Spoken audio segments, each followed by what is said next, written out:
உங்களுடைய சுயமரியாதை காக்க போகுது. அடுத்து பாத்தீங்கன்னா நீங்க இழந்த செல்வத்தை எல்லாம் மீட்டெடுக்கக்கூடிய ஒரு நேரமாக இருக்கும். இழந்த நகைகள் அடமானம் வச்சிருக்கிறீங்க அப்படின்னா அந்த நகைகள் எல்லாத்தையுமே மீட்டெடுக்கக்கூடிய ஒரு நேரம். இழந்த அந்த அடமானம் வைத்த அந்த சொத்துக்களை மீட்டெடுக்கக்கூடிய ஒரு நேரம்.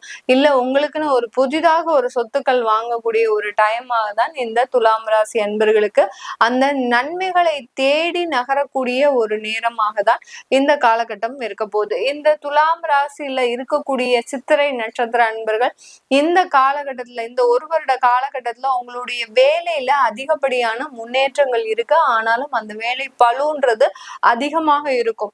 எந்த இடத்துல நீங்க பதவி உயர்வு, அடுத்து இன்கிரிமெண்ட், வருமான உயர்வு எல்லாத்தையுமே நீங்க எதிர்பார்த்துட்டு இருக்கிறீங்களோ அது எல்லாமே நடக்கக்கூடிய ஒரு நேரமாக இருக்கும். ஆனால் இந்த இடத்துல உங்களுக்கு அங்க வேலை பளுன்றது அளவுக்கு அதிகமாக இருக்கும். இது நாள் வரைக்கும் செஞ்ச வேலையை விட இப்ப செய்யக்கூடிய வேலை கொஞ்சம் அளவுக்கு அதிகமாக இருக்கக்கூடிய ஒரு நேரமாக இருக்கும்.